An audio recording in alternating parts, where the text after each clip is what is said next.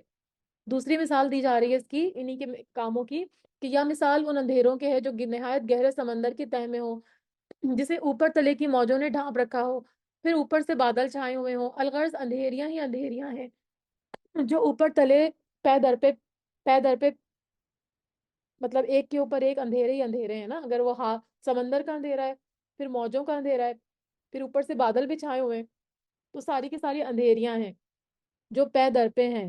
جب اپنا ہاتھ نکالے تو قریب ہے کہ اس کو دیکھ بھی نہ سکے. یعنی دوسری مثال دی جا رہی کافروں کے اعمال کی کہ وہ اندھیروں کی طرح ہیں. پہلے ان کو سراب سے تشبیہ دی گئی، اب اندھیروں سے. تو یہ سے اندھیرے سے مراد ان کا کفر بھی ہے. کفر کیا ہوتا ہے کہ کفر میں وہ ساری زندگی گھرا رہتا ہے، اور کفر و ضلالت کی اندھیروں میں وہ کبھی بھی اس کو روشنی کی کرن نظر نہیں آ سکتی، اور وہ اسی وجہ سے ہدایت کی طرف آ نہیں سکتا. جس طرح اندھیرے میں ایک انسان کو اپنا ہاتھ نہیں سجائی دیتا، ہاتھ نہیں دکھائی دیتا، ایسے کفر کی تاریکیوں میں اس کو ایمان کی روشنی نظر نہیں آتی کافر کو. تو فرمایا کہ وَمَن لَّمْ يَجْعَلِ اللَّهُ لَهُ نُورًا فَمَا لَهُ مِن نور.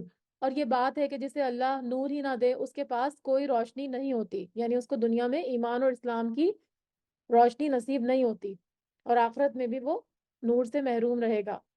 اللہ تعالیٰ فرما رہے ہیں کیا آپ نے دیکھا نہیں کہ آسمانوں اور زمین کی کل مخلوق اور پر پھیلائے اڑنے والے سارے پرندے اللہ کی تسبیح میں مشغول ہیں اور ہر ایک کی نماز اور تسبیح اس کو معلوم ہے. صافات کا مطلب ہوتا ہے اپنے پر پھیلائے ہوئے صف بنائے ہوئے. تو یہ سارے پرندوں کا یہاں پر ذکر کیا جا رہا ہے کہ پرندے جو ہیں وہ تمام حیوانات میں ایک نہایت ممتاز مخلوق ہیں کیونکہ وہ فضا میں اڑتے ہوئے اللہ کی تسبیح بیان کرتے ہیں.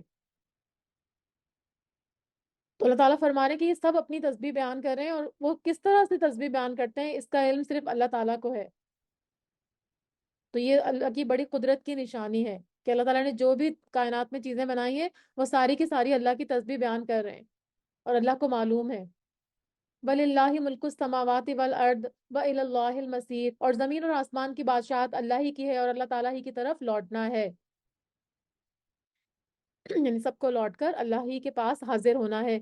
کیا آپ نے دیکھا نہیں اللہ تعالیٰ بادلوں کو چلاتا ہے، پھر ان کو ملاتا ہے، پھر ان کو تہ بتہ کر دیتا ہے، پھر آپ دیکھتے ہیں کہ ان کے درمیان سے بارش برستی ہے. وہی آسمان کی جانب سے اولوں کے پہاڑ میں سے اولے برساتا ہے، پھر جنہیں چاہے ان کے پاس برسائے اور جن سے چاہے ان کو ہٹا دے. بادل ہی سے نکلنے والی بجلی کی چمک ایسی ہوتی ہے گویا اب آنکھوں کی روشنی لے کر چلی جائے گی. اب یہاں پر اللہ تعالیٰ بارش کیسے برستی ہے اس کا پورا پروسیجر بتایا جا رہا ہے کہ بادلوں کو چلاتے ہیں، پھر ان کو ملاتے ہیں، پھر ایک کے اوپر ایک وہ جمع ہوتے ہیں، پھر اس کے بعد ان میں سے بارش برستی ہے اور پھر کچھ بادلوں میں سے اولے بھی برستے ہیں. تو یہ بھی اللہ ہی کے حکم سے ہوتا ہے، اور جہاں پہ اللہ تعالیٰ ان کو برسانا چاہتا ہے وہاں پہ برساتا ہے، اور جہاں پہ نہیں برسانا چاہتا تو اس رحمت سے ان کو دور رکھتا ہے.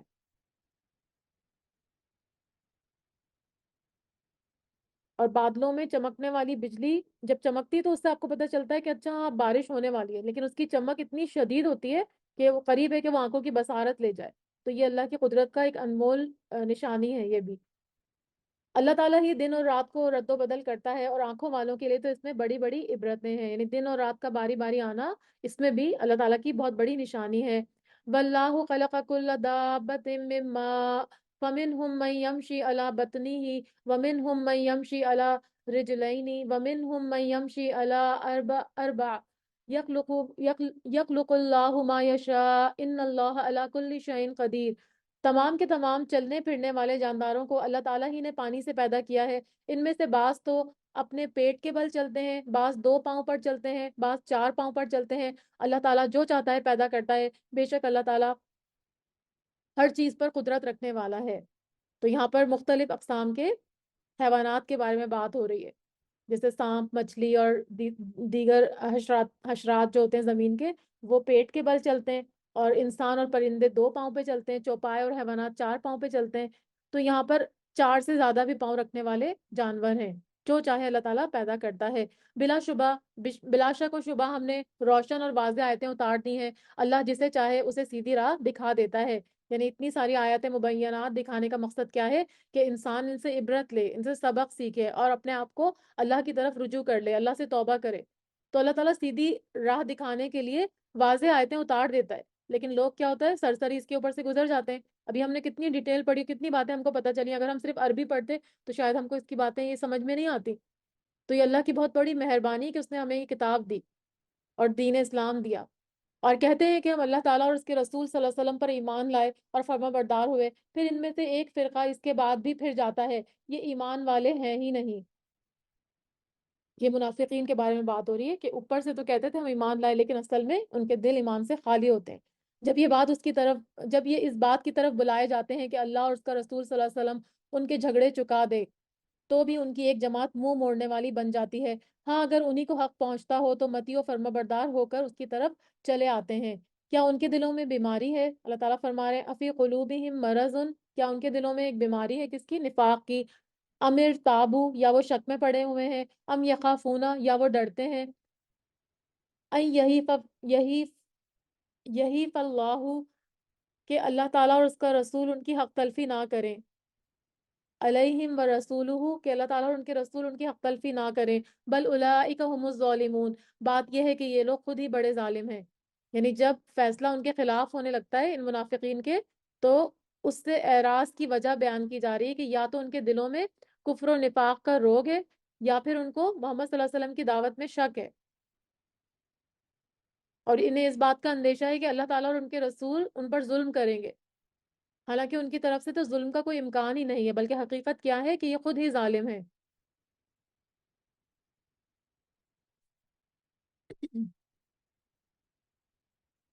ایمان والوں کا قول تو یہ ہے کہ جب انہیں اس لیے بلایا جاتا ہے کہ اللہ اور اس کا رسول ان میں فیصلہ کر دے، تو وہ کہتے ہیں کہ ہم نے سنا اور مان لیا، یہی لوگ کامیاب ہونے والے ہیں۔ یعنی ایمان والوں کا حال کیا ہے اہل کفر کے مقابلے میں، کہ وہ فوراً سمعنا و اطعنا کہتے ہیں کہ ہم نے سنا اور تسلیم کر لیا۔ وَمَن يُطِعِ اللَّهَ وَرَسُولَهُ وَيَخْشَ اللَّهَ وَيَتَّقْهِ فَأُولَٰئِكَ هُمُ الْفَائِزُونَ، جو بھی اللہ تعالیٰ کی اور اس کے رسول صلی اللہ علیہ وسلم کی فرمانبرداری کریں گے، خوف الہی رکھیں گے، اس کے عذابوں سے ڈرتے رہیں گے، یہی لوگ نجات پانے والے ہیں۔ بڑی پختگی کے ساتھ اللہ تعالیٰ کی قسمیں کھا کھا کر کہتے ہیں کہ آپ کا حکم ہوتے ہی نکل کھڑے ہوں گے، کہہ دیجئے بس قسمیں نہ کھاؤ، تمہاری اطاعت کی حقیقت معلوم ہے۔ کیونکہ یہ جھوٹی قسمیں کھاتے تھے نا، اور منافقین کی نشانی بھی ہے کہ جب بات بات پر قسم کھاتا ہے اور جھوٹی قسم کھاتا ہے۔ جو کچھ تم کر رہے ہو اللہ تعالیٰ اس سے باخبر ہے، کہہ دیجئے کہ اللہ تعالیٰ کا حکم مانو، رسول صلی اللہ علیہ وسلم کی اطاعت کرو۔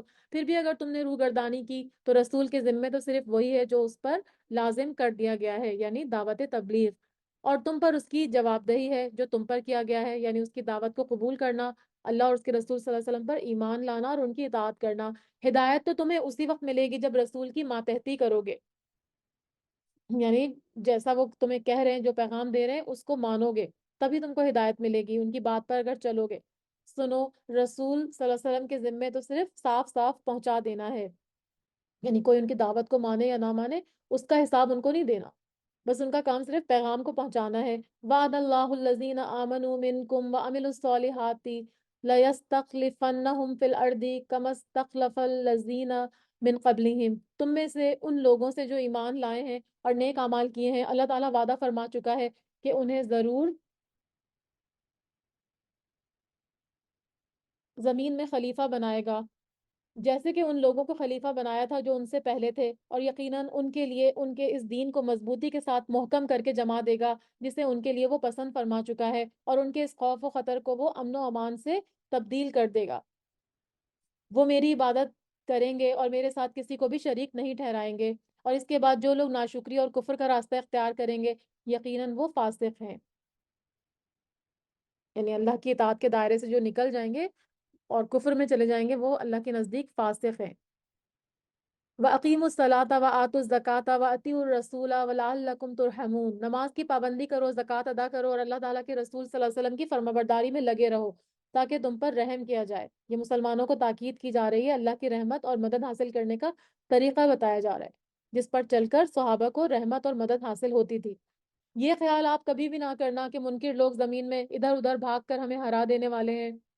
ان کا اصلی ٹھکانہ تو جہنم ہے، جو یقیناً بہت برا ٹھکانہ ہے۔ ایمان والو، تم سے تمہاری ملکیت کے غلاموں کو اور انہیں بھی جو تم میں بلوغت کو نہ پہنچے ہوں، اپنے آنے کی 3 وقتوں میں اجازت حاصل کرنی ضروری ہے۔ اب یہاں پر ایمان والوں کو کچھ اور نصیحتیں کی جا رہی ہیں، ان کو جو روزمرہ کے اوقات میں کس طرح سے ان کو آداب سکھائے جا رہے ہیں، معاشرتی آداب سکھائے جا رہے ہیں۔ تو فرمایا جا رہا ہے کہ جو تمہارے وہ ہیں، بچے ہیں، اور جو تمہارے غلام ہیں، تو ان کو کیا کرنا ہے، 3 وقت تم سے اندر کمرے میں آنے کی اجازت لینی ہے۔ نماز فجر سے پہلے اور ظہر کے وقت جبکہ تم اپنے کپڑے اتار رکھتے ہو، اور عشاء کی نماز کے بعد، یہ تینوں وقت تمہاری خلوت اور پردے کے ہیں۔ تو غلاموں سے مراد یہاں پر باندیاں اور غلام ہیں، جو 3 اوقات میں یہ اجازت لے کر آئیں گے، ٹھیک ہے، جو جیسا کہ بتایا۔ اور عورات، عورا کی جمع ہے، یعنی پردے کے جو ہوتے ہیں نا، تو یہ ان 3 اوقات پر ان کو اجازت لے کر آنا ہے۔ ان وقتوں کے ماں سوا نہ تو تم پر کوئی گناہ ہے اور نہ ہی ان پر، یعنی اس کے علاوہ اگر خدمت گزار بغیر اجازت آ جاتے ہیں گھر کے اندر یا کمرے میں تو کوئی گناہ نہیں ہے۔ تم سب آپس میں ایک دوسرے کے پاس بکثرت آنے جانے والے ہو۔ اس میں حدیث بھی آتی ہے ابو داؤد کی، اچھا اس میں تو خیر بلی کے بارے میں بتایا۔ اللہ اسی طرح کھول کھول کر اپنے تمام احکام تمہیں واضح فرما رہا ہے۔ اللہ تعالیٰ پورے علم والا اور کامل حکمت والا ہے۔ اور تمہارے بچے بھی جب بلوغت کو پہنچ جائیں تو جس طرح ان کے اگلے لوگ اجازت مانگتے ہیں، انہیں بھی اجازت مانگ کر آنا چاہیے۔ یعنی جب بچے بڑے ہو جاتے ہیں تو پھر ان کو بھی اجازت لے کر ہی اندر آنا چاہیے، ایک دم سے دروازہ کھول کے گھر کھول کے اندر نہیں آ جانا چاہیے۔ اللہ تعالیٰ تم سے اسی طرح اپنی آیتیں بیان کرتا ہے۔ اللہ تعالیٰ ہی علم اور حکمت والا ہے، اس کو معلوم ہے کہ اس میں کیا حکمت ہے اس طرح سے اجازت لے کے آنے میں۔ بڑی بوڑھی عورتیں جنہیں نکاح کی امید اور خواہش ہی نہ رہی ہو، وہ اگر اپنے کپڑے اتار رکھیں تو ان پر کوئی گناہ نہیں ہے، بشرطیکہ کہ وہ اپنا بناؤ سنگھار ظاہر کرنے والی نہ ہو۔ کپڑے اتارنے سے مطلب یہ ہے کہ پردہ، مطلب پردہ ان کا کم ہو سکتا ہے، پردے میں ان کی تخفیف کر دی گئی ہے، لیکن یہ نہ ہو کہ وہ اپنا زینت اور بناؤ سنگھار کا اظہار کریں، وہ منع ہے۔ لیکن وہ پردہ جیسے عورت کا ہے کہ جیسے چہرے کا پردہ ہے یا زیادہ پردہ جوان عورت کو کرنے کا حکم ہے، تو بوڑھی عورت تھوڑا اس سے کم کر سکتی ہے، لیکن وہ اپنی زینت کو ظاہر نہ کرے۔ تاہم اگر ان سے بھی احتیاط رکھیں تو ان کے لیے بہت افضل ہے، یعنی بوڑھی عورتیں بھی اگر پردے میں کمی نہ کریں اور بدستور وہ پردہ کرتی رہیں تو ان کے لیے زیادہ اچھا ہے، افضل ہے۔ اور اللہ تعالیٰ سنتا اور جانتا ہے۔ اندھے پر، لنگڑے پر، بیمار پر اور خود تم پر مطلقاً کوئی حرج نہیں کہ تم اپنے گھروں سے کھاؤ، یا اپنے باپ کے گھر سے، یا اپنی ماں کے گھر سے، یا اپنی بھائیوں کے گھر سے، یا اپنی بہنوں کے گھر سے، یا اپنے چچاؤں کے گھر سے۔ تو جیسے جہاد وغیرہ میں صحابہ جاتے تھے نا پہلے زمانے میں، تو وہ کیا کرتے تھے، جو کمزور لوگ ہوتے تھے ان کو اپنے گھروں کی چابیاں دیتے تھے، اور ان کو گھروں کی چیزیں کھانے پینے کی اجازت بھی دیتے تھے، لیکن غیر موجودگی میں ان کے مالکوں کی ان کی اجازت کے باوجود وہ کھانا پینا ناجائز سمجھتے تھے۔ تو اللہ تعالیٰ فرما رہے ہیں کہ ایسا کرنے میں کوئی حرج نہیں ہے، ان کے گھروں سے کھانا کھا سکتے ہیں، یا اپنی پھپھیوں کے گھروں سے، یا اپنے ماموں کے گھروں سے، یا اپنی خالاؤں کے گھروں سے، یا ان گھروں سے جن کی کنجیوں کے تم مالک ہو، اور اپنے دوستوں کے گھروں سے۔ تم پر اس میں کوئی بھی گناہ نہیں ہے، تم سب ساتھ مل کر بیٹھ کے کھاؤ یا الگ الگ کھاؤ، یعنی ساتھ کھانے میں برکت تو ہوتی ہے، لیکن آپ الگ الگ بھی کھانا چاہیں تو کھا سکتے ہیں، ضروری نہیں کہ سارے لوگ اکٹھے بیٹھ کر ہی کھائیں، مطلب اس کو لازم نہیں کرنا چاہیے، ہاں اکٹھے بیٹھ کے کھانے میں برکت ہوتی ہے۔ بس جب تم گھروں میں جانے لگو تو اپنے گھر والوں کو سلام کر لیا کرو، تو گھر میں داخل ہو کر سب سے پہلے آپ کو سلام کرنا ہے۔ اہل ایمان کے لیے ضروری ہے کہ اللہ کے حکم کے مطابق ایسا کریں، چاہے اپنے بیوی بچے ہوں، چاہے آپ کے غلام ہوں، آپ سب کو جو ہے وہ سلام پیش کریں گھر میں جب داخل ہوں۔ دعائے خیر ہے جو بابرکت اور پاکیزہ ہے، اللہ تعالیٰ کی طرف سے نازل شدہ، یوں ہی اللہ تعالیٰ کھول کھول کر تم سے اپنے احکامات بیان کر رہا ہے تاکہ تم سمجھ لو۔ با ایمان تو وہی لوگ ہیں جو اللہ تعالیٰ پر اور اس کے رسول صلی اللہ علیہ وسلم پر یقین رکھتے ہیں، اور جب ایسے معاملات میں جس میں لوگوں کے جمع ہونے کی ضرورت ہوتی ہے نبی کے ساتھ ہوتے ہیں، تو جب تک آپ صلی اللہ علیہ وسلم سے اجازت نہ لے لیں کہیں نہیں جاتے۔ جو لوگ ایسے موقع پر آپ صلی اللہ علیہ وسلم سے اجازت لے لیتے ہیں، حقیقت میں یہی ہیں جو اللہ تعالیٰ پر اور اس کے رسول صلی اللہ علیہ وسلم پر ایمان لا چکے ہیں۔ تو یہاں پر جمعہ اور عیدین کے اجتماعات میں جو لوگوں کو بلایا جاتا تھا نا مشاورت کے لیے، تو وہ اجازت طلب کرتے تھے، یعنی منافقین ایسے اجتماعات میں شرکت سے آپ صلی اللہ علیہ وسلم سے اجازت نہیں مانگتے تھے، لیکن اجازت جو ہے وہ مانگ لینی چاہیے۔ بس جب ایسے لوگ آپ صلی اللہ علیہ وسلم سے اپنے کسی کام کے لیے اجازت طلب کریں تو آپ ان میں سے جسے چاہیں اجازت دے دیں اور ان کے لیے اللہ تعالیٰ سے بخشش کی دعا مانگے، بے شک اللہ بخشنے والا اور مہربان ہے۔ تم اللہ تعالیٰ کے نبی کو بلانے کو ایسا بلاوا نہ سمجھو جیسا کہ آپس میں ایک دوسرے کو بلاتے ہو۔ اب جیسے ہم نام لے کے ایک دوسرے کو پکارتے ہیں نا، تو یہاں پہ آپ صلی اللہ علیہ وسلم کی عزت اور ان کی تعظیم بتائی جا رہی ہے کہ ان کو یا محمد یا رسول اللہ نہ کہو۔ یہ آپ کی زندگی کے لیے تھا جب صحابہ کرام کو آپ کی ضرورت پیش آتی تھی، یعنی ان کے ساتھ ادب سے مخاطب، ان کو آواز نام لے کر نہ ان کو پکارو۔ اور دوسرے معنی کیا ہیں کہ رسول کی بد دعا کو دوسروں کی بد دعا کی طرح نہ سمجھو، کیونکہ آپ کی دعا تو قبول ہوتی ہے، تو ایسا نہ ہو کہ کہیں تم ہلاک کر دیے جاؤ۔ تم میں تم میں سے انہیں اللہ خوب جانتا ہے جو نظر بچا کر چپکے سے سرک جاتے ہیں۔ یہ منافقین ایسے کرتے تھے نا کہ اجتماعات جو مشاورت کے لیے بلائے جاتے تھے اس میں سے ہٹ جاتے تھے چپکے سے نکل کے، لیکن فرمایا جا رہا ہے کہ اجازت لے کر جاؤ۔ جیسے اب ہمارے لیے اس میں کیا لیسن ہے، کیونکہ آپ صلی اللہ علیہ وسلم تو اب دنیا میں تشریف نہیں رکھتے۔ ہمارے لیے یہ لیسن ہے کہ جیسے ہم کسی اجتماع میں، ہم کو کوئی دعوت دی ہے، کسی نے بلایا ہے، کسی درس کی محفل میں بلایا ہے، یا کوئی ویسے بھی کوئی دعوت ہے کسی کے گھر میں، تو اگر آپ کو نہیں جانا تو آپ یہ نہ سوچیں کہ میں، چلو اتنے سارے لوگ آ رہے ہیں تو میں بس چپکے سے ہٹ جاتا ہوں۔ ایسا نہیں کرنا، بلکہ آپ ان کو بتا دیں، جنہوں نے آپ کو انوائٹ کیا، ان کو ایک چھوٹا سا میسج لکھ کر دے دیں کہ میں آپ کے پاس آج نہیں آ سکتا، کہ جیسے کوئی درس کی محفل ہے اس میں اگر آپ نہیں آ سکتے تو آپ اس میں چھوٹا سا ایک میسج ڈال دیں کہ آج میں کلاس نہیں اٹینڈ کر سکتی۔ تو یہ ہمارے لیے سبق ہے، لیکن وہاں پر تو آپ صلی اللہ علیہ وسلم کو ڈائریکٹلی کہا جا رہا تھا۔ سنو، جو لوگ حکم رسول کی مخالفت کرتے ہیں صلی اللہ علیہ وآلہ وسلم، انہیں ڈرتے رہنا چاہیے کہ کہیں ان پر کوئی زبردست آفت نہ آ پڑے یا ان کو دردناک عذاب نہ پہنچ جائے۔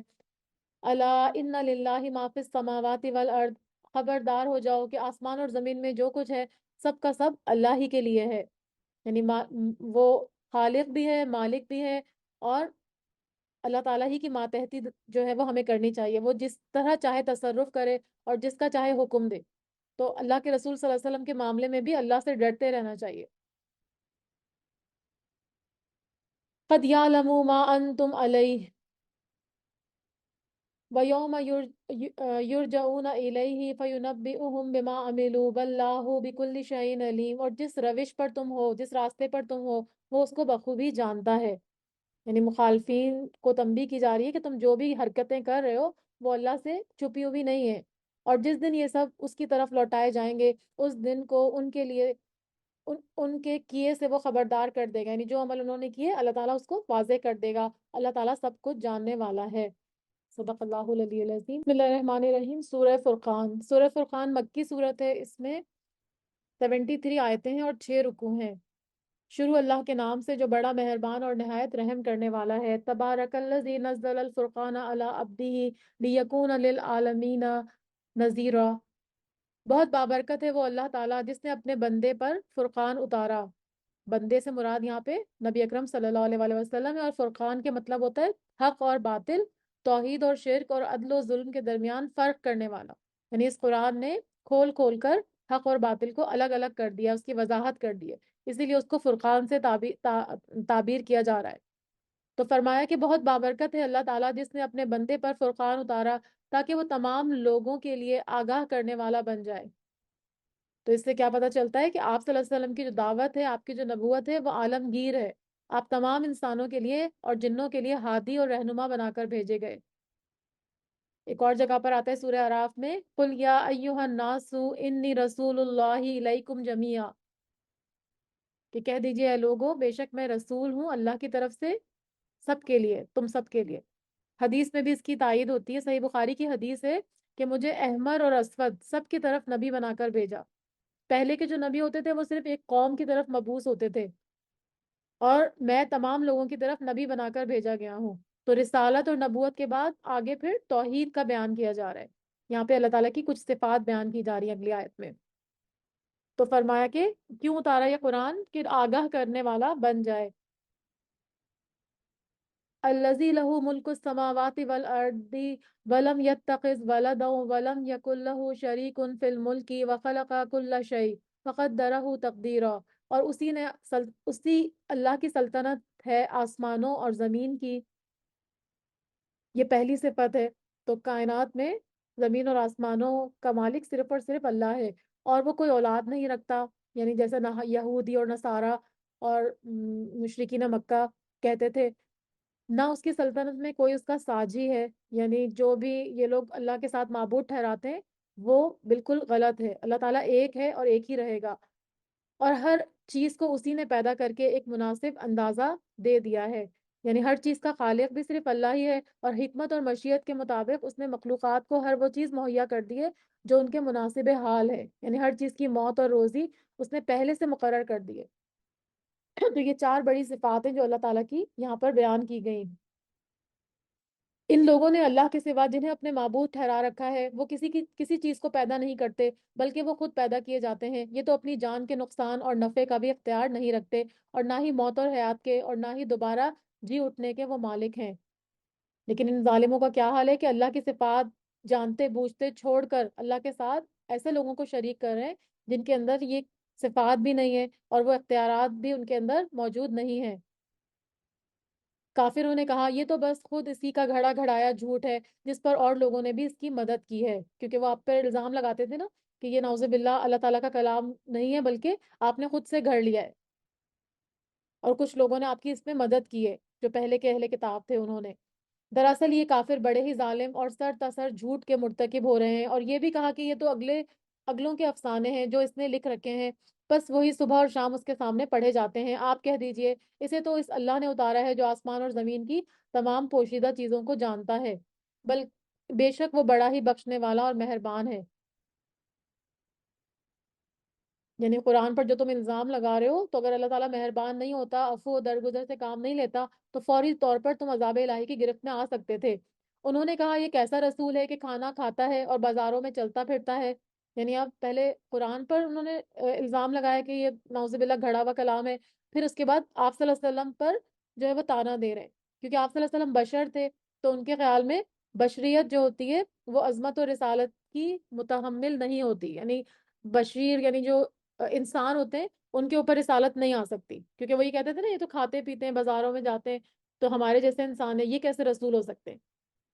تو اللہ تعالیٰ فرما رہے ہیں کہ وہ کہتے ہیں یہ کیسا رسول ہے، کھانا کھاتا ہے بازاروں میں چلتا پھرتا ہے اور اس کے پاس کوئی فرشتہ کیوں نہیں بھیجا جاتا وہ بھی اس کے ساتھ ڈرانے والا بن کر آئے، یا اس کے پاس کوئی خزانہ ہی ڈال دیا جائے، یا اس کا کوئی باغ ہی ہوتا جس سے یہ کھاتا۔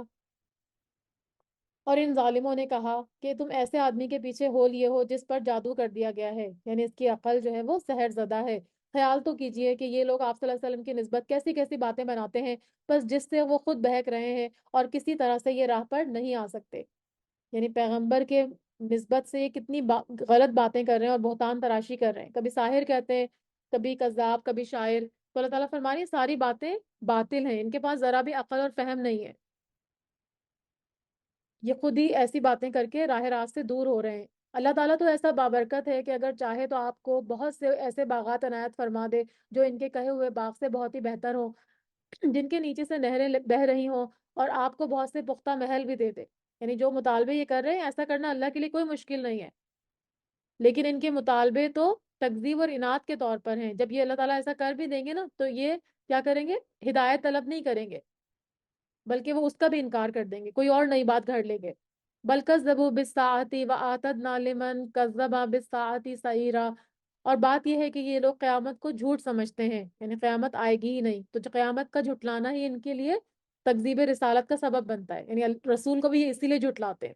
قیامت کے جھٹلانے والوں کے لیے ہم نے بھڑکتی ہوئی آگ تیار کر رکھی ہے، جب وہ انہیں دور سے دیکھے گی تو یہ اس کا غصے سے بپھرنا اور دھاڑنا سنیں گے۔ سورہ ملک میں بھی آتا ہے نا کہ اذا القوا فیہا سمعوا لہا شہیقا وہی تفور تکاد تمیز من الغیظ، کہ جب جہنمی اس میں ڈالے جائیں گے جہنم میں تو اس کا دھاڑنا سنیں گے اور وہ جوش غضب سے اچھلتی ہوئی ہوگی، ایسے لگے گا کہ وہ غصے سے پھٹ جائے گی۔ تو جہنم کا دیکھنا چلانا ایک حقیقت ہوگا۔ اللہ تعالیٰ جہنم کے اندر احساس اور ادراک کی قوت پیدا کر دیں گے، وہ جو چاہے کر سکتے ہیں، جیسے ہم نے پڑھا تھا نا سورہ قاف میں حل من مزید کے اور ہیں، وہ پوچھے گی جہنم۔ تو فرمایا کہ جب یہ جہنم کی کسی تنگ جگہ سے میں مشکے کس کر پھینک دیے جائیں گے تو وہاں اپنے لیے موت کو پکاریں گے، ان سے کہا جائے گا آج ایک ہی موت کو نہ پکارو، بلکہ بہت سی موتوں کو پکارو، کیونکہ آج تو موت آئے گی نہیں۔ آپ صلی اللہ علیہ وسلم کہہ دیجئے کیا یہ بہتر ہے یا وہ ہمیشگی والی جنت جس کا وعدہ پرہیزگاروں سے کیا گیا ہے، جو ان کا بدلہ ہے اور ان کے لوٹنے کی اصل جگہ ہے، وہ جو چاہیں گے ان کے لیے وہاں موجود ہوگا، ہمیشہ رہنے والے، یہ تو آپ کے رب کے ذمہ وعدہ ہے جو قابل طلب ہے، یعنی ایسا وعدہ جو یقیناً پورا ہو کر رہے گا، جیسے قرض کا مطالبہ کرتے ہیں نا، اس طرح سے اللہ نے اپنے ذمے یہ واجب کر لیا ہے کہ اگر اہل ایمان میری اطاعت کریں گے تو ان کو جنتیں ضرور ملیں گی۔ اور جس دن اللہ تعالیٰ انہیں اور سوائے اللہ کے جنہیں یہ پوچھتے رہتے ہیں انہیں جمع کر کے پوچھے گا کیا میرے ان بندوں کو تم نے گمراہ کیا تھا یا یہ خود ہی راہ سے گم ہو گئے تھے، وہ جواب دیں گے کہ تو پاک ذات ہے، خود ہمیں یہ زیبا نہ تھا کہ تیرے سوا اوروں کو ہم اپنا کارساز بناتے۔ تو یہ جتنے لوگوں کی عبادت کرتے تھے نا، جیسے پیغمبروں کی بھی کرتے تھے نا، ان کو اللہ کا بیٹا کہتے تھے نعوذ باللہ، تو وہ سارے جو ہے انکار کر دیں گے کہ تم، اللہ تعالیٰ جب پوچھیں گے کہ تم نے میرے بندوں کو عبادت کا حکم دیا تھا، تو وہ کہیں گے کہ یا رب ہم تو آپ کے سوا کسی کو کارساز سمجھتے ہی نہیں تھے، تو ہم کیسے کہہ دیتے کہ ہمیں اپنا ولی بنا لو اللہ کو چھوڑ کر۔ بات یہ ہے کہ تو نے انہیں اور ان کے باپ دادوں کو آسودگیاں عطا فرمائی یہاں تک کہ وہ نصیحت بھلا بیٹھے، یہ وہ لوگ تھے ہی ہلاک ہونے والے، تو انہوں نے تو تمہیں تمہاری تمام باتوں میں جھٹلا دیا، اب نہ تو تم میں عذابوں کے پھیرنے کی طاقت ہے نہ مدد کیے جانے کی، تم میں سے جس نے ظلم کیا ہے ہم اسے بڑا عذاب چکھائیں گے، یعنی جس نے شرک کیا ہے۔